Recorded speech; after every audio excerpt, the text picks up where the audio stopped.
cybersecurity as an integral part of national security, saying the centre has planned to train 5,000 cyber commandos in the next 5 years to deal with the cybercrime.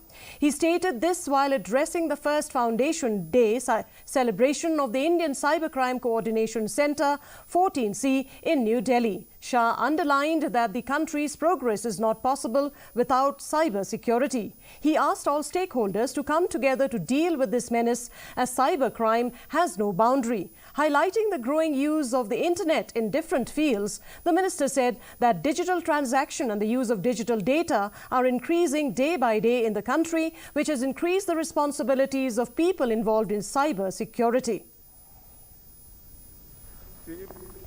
Cyber का ये बहुत बड़ा स्तंभ बनने की दिशा में आगे बढ़ रहा है।